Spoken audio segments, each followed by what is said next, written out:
Coucher sous la lune, es-tu là?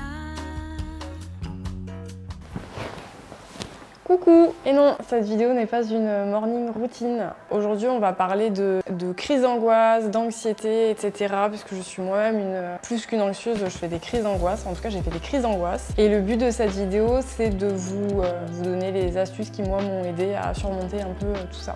Juste un petit disclaimer avant de commencer à rentrer dans le vif du sujet. Je vais pas abandonner les vidéos sur la reconversion professionnelle, la création d'entreprise, etc. Mais juste, c'est un sujet qui me tient particulièrement à cœur parce qu'il me touche. Potentiellement, il peut aider certaines personnes, donc je pense que de temps en temps je ferai une petite vidéo sur la santé mentale, l'anxiété, l'angoisse, etc. Je voulais aussi rappeler que dans cette vidéo je vais principalement parler, je vais uniquement parler de la crise d'angoisse et non pas de l'anxiété. Il y a beaucoup de gens qui confondent anxiété et crise d'angoisse, c'est quelque chose à vraiment différencier et donc les tips que je vais donner dans cette vidéo vont pas forcément vous aider à surmonter votre anxiété. Alors pour commencer cette vidéo et que vous compreniez un petit peu en quoi ça me touche, j'ai commencé à faire des crises d'angoisse en 2014 et pendant des années j'ai eu beaucoup de difficultés à surmonter ces crises d'angoisse et je pense que je peux enfin en parler maintenant parce que grâce aux tips que j'ai mis en place, j'ai réussi un peu complètement à surmonter ces difficultés. Je vais juste vous parler de mes symptômes rapidement étourdis, sensation d'oppression, difficulté à voir ce qui se passe autour de moi, la tachycardie, j'hyperventile, la tétanie, très mal au ventre. Ce qui se passe dans ma tête quand je fais une crise d'angoisse, c'est la peur d'avoir peur. Avant, je faisais des crises d'angoisse parce que des situations me provoquaient des crises d'angoisse. Et au fur et à mesure, ça s'est dégradé puisque la crise d'angoisse n'était plus la situation en elle-même, c'était vraiment la peur de faire une crise d'angoisse. Du coup, j'ai commencé à vraiment anticiper la crise d'angoisse et à presque la faire avant même d'être sortie de chez moi et vraiment c'était un cercle vicieux parce que du coup on anticipe et plus on anticipe et moins on fait les choses. Et donc moi c'est ça en fait qui a déclenché ma volonté d'aller voir une psy. En fait ce qui s'est passé c'est que j'allais à la fac en voiture, donc j'habitais à 10 km de ma fac et un matin j'ai dû faire 4 fois l'aller-retour pour aller en cours. J'ai jamais réussi à y aller. Je me garais, je restais dans ma voiture et j'étais incapable de sortir de ma voiture. Je rentrais chez moi, je culpabilisais, j'y retournais, j'y arrivais pas et ainsi de suite. Et donc là, quand je suis rentrée chez moi pour la dernière fois, je me suis dit, ok, c'est plus possible, j'ai besoin de me faire accompagner par quelqu'un. J'essaye d'affronter cette situation seule, j'y arrive pas, j'ai besoin d'aide et donc il faut que je retrouve le dessus sur ma vie. Donc là, j'ai rencontré une psychologue qui était vraiment formidable, qui pratiquait le MDR. Ce qui m'a le plus aidé, c'est vraiment le fait de réaliser les exercices qu'elle me donnait à faire à la maison. Très scolaire dit comme ça. Tout simplement, j'avais un petit carnet et elle me donnait des exercices de plus en plus difficiles à réaliser. Ça commençait par sortir de chez moi pour faire quelque chose dans le jardin, affronter une crise d'angoisse et puis une fois que la crise d'angoisse était passée, je pouvais rentrer chez moi. La semaine d'après, c'était aller à la boulangerie et l'épicerie. Enfin bref, les situations étaient de plus en plus stressantes pour moi. Je les affrontais et au fur et à mesure, la peur baissait. En fait, ça s'est fait sur des mois et des mois. Alors le premier tip, c'est celui qui je crois fonctionne le mieux sur moi, c'est de connaître les lieux avant d'aller quelque part. Par exemple, vous êtes dans un supermarché, si vous tapez le nom du supermarché sur internet, les grands centres commerciaux, ils vous proposent des plans. Vous allez pouvoir repérer les issues de secours, les WC, les restos. Également, si vous n'avez pas les plans, vous pouvez très bien aller sur Google Maps ou même Google Street. Ça va vous permettre de vraiment faire une vraie reconnaissance du lieu, savoir comment c'est configuré, où est-ce que vous pouvez vous garer, comment vous pouvez partir. Ça, franchement, ça m'aide grave. Et d'ailleurs, j'en profite pour vous parler de l'application que j'utilise tout le temps pour repérer les toilettes. Ça s'appelle Toilet Finder, je sais pas comment on dit. Et c'est une application qui vous permet en fait de savoir où sont les WC, est-ce que c'est public, est-ce que c'est gratuit, est-ce que c'est payant, est-ce que c'est propre, est-ce que c'est handicapé. Vous pouvez vous géolocaliser ou juste taper le lieu où vous allez aller et repérer tous les WC qui sont dans les environs. Un truc qui est hyper important, c'est de comprendre qu'on peut toujours partir. On peut toujours quitter un lieu qui nous angoisse. Moi par exemple, quand je faisais mes études, que je passais mes partiels, etc. Je demandais toujours à mon médecin traitant de me faire un certificat médical avant mon partiel que je donnais aux personnes qui surveillaient l'examen pour pouvoir sortir. Ce qui est important, c'est vraiment de se détacher du regard des autres. Souvent, on est anxieux à cause du jugement des autres. Je connais pas une seule personne qui est capable de dire « moi j'ai peur de rien ». Si vous allez dans un endroit où vous connaissez pas trop les gens, ce qui est bien, c'est dès le début, expliquer à ces gens que vous faites des crises d'angoisse. Et en fait, les gens sont pour ma part, ont toujours été hyper bienveillants en leur expliquant les choses. Et même, parfois, ça peut permettre d'ouvrir un dialogue avec ces gens-là. Et en fait, ça va complètement dédramatiser la situation et vous allez être beaucoup plus à l'aise et souvent, du coup, vous n'allez pas faire de crise d'angoisse.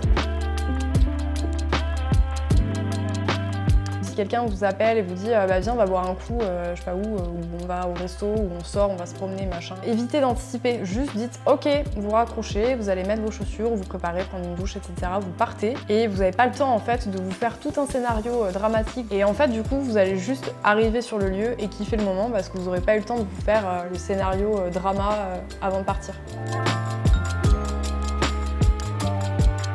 Le fait de vous forcer, ça peut vous paraître inconcevable, mais je vous jure que ça marche. Par exemple, je suis partie dans les gorges du Verdon pendant une semaine en road trip, en van. Donc pas l'accès aux sanitaires, pas de douche, pas de WC, perdu au milieu de la nature. C'était des trucs qui vraiment me faisaient très très peur, que j'ai trouvé extraordinaires.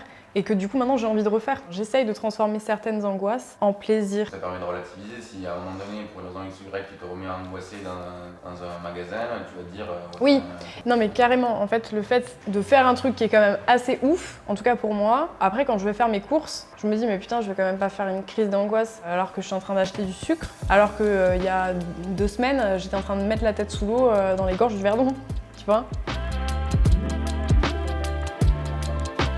Un truc qui est hyper important à savoir, c'est que le cerveau ne peut pas avoir peur plus de tant de temps. Scientifiquement parlant, sera obligé d'arrêter d'avoir peur. Il ne pourra pas vous dire « Oh là là, mon Dieu, danger !» pendant 3 heures. C'est impossible. Donc, une crise d'angoisse se terminera toujours. Quand on fait les choses seul, on n'a pas la pression des autres qui nous accompagnent, on n'a pas la peur de déranger et du coup on n'est pas anxieux à l'idée de péter l'après-midi ou la soirée, etc. Alors que quand on est entouré de certaines personnes, bien souvent, on va avoir l'angoisse du regard des autres, mais aussi la peur de déranger, même si on ne dérange pas quand on est avec des proches. Ça me fait en venir à mon tips d'après. S'entourer de personnes bienveillantes et respectueuses, leur expliquer les choses parce que c'est pas leur faute s'ils comprennent pas et respecter le fait qu'ils ne comprennent pas.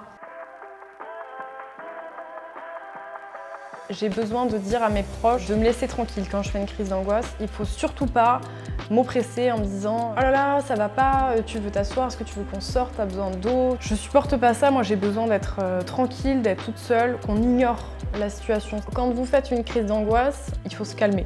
Pour me calmer, j'essaye de trouver, déjà de sortir de l'endroit dans lequel je me sens angoissée. Et ensuite, en général, je vais m'asseoir et je vais essayer de retrouver ma perception du monde extérieur. De respirer, donc les odeurs, quelles sont les odeurs? Est-ce que ça sent mauvais? Est-ce que ça sent bon?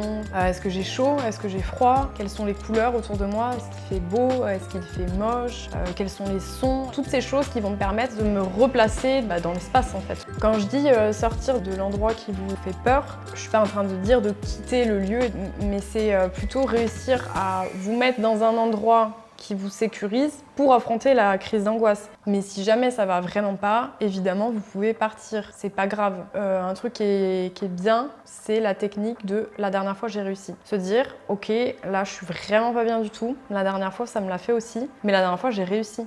Donc pourquoi, cette fois, je n'y arriverai pas ?» Dans les symptômes dont on parle souvent dans les autres vidéos YouTube, j'ai regardé un peu d'autres vidéos YouTube du coup, pour des gens en plus qui ont des fois jamais fait de crise d'angoisse, donc je trouve pas ça hyper... Ils sont pas hyper légitimes à en parler, à part si c'est des professionnels de santé bien sûr. Et j'ai l'impression qu'on romantise presque la crise d'angoisse, c'est-à-dire qu'on va parler des symptômes genre tachycardie, hyperventilation, mais on parle pas des symptômes genre sudation de l'extrême, des fois l'envie de vomir et... Pire que tout, on ne parle jamais de ça, mais l'envie de faire caca.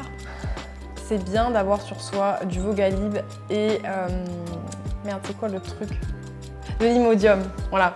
De l'Imodium et du Vogalib dans le sac. Je vous dis pas de le prendre. N'allez pas prendre des médicaments alors que vous n'en avez pas besoin. Mais les avoir, ça peut rassurer. Et des mouchoirs. Mes petits mouchoirs, mes machins et tout pour cleaner un peu tout ça ou pour aller aux toilettes juste... voilà, c'est cool. Au début, ce que je faisais quand j'ai commencé à mettre en place ces exercices, c'était de ne pas m'éloigner de la sortie. Être près des issues de secours en fait, même dans une salle de classe, être près de la porte de sortie.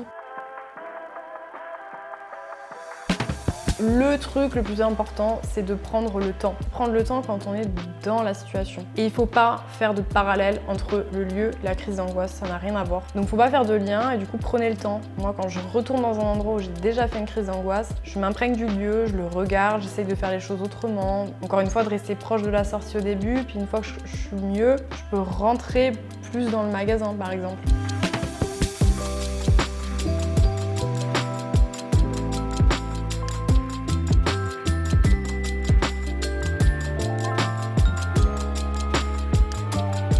Voilà, je pense que j'ai terminé pour ces tips. N'hésitez pas à me dire en commentaire si vous avez envie de faire une vidéo plus approfondie. Et voilà, j'espère surtout que ça vous aidera, que vous pourrez mettre en place ces petites astuces dans votre quotidien et surtout réussir à reprendre le dessus sur votre vie, à affronter ces crises d'angoisse et vous verrez, rien n'est impossible, on peut toujours s'en sortir. Moi je pensais que c'était impossible quand on m'en parlait, j'imaginais même pas reprendre le cours de ma vie comme je le fais là maintenant. Sur ce, je vous dis à très vite, à très bientôt. Si vous avez envie d'aborder certains sujets, n'hésitez pas à me le dire. Abonnez-vous, likez cette vidéo, partagez-la. Et voilà, je vous dis à très bientôt. Ciao!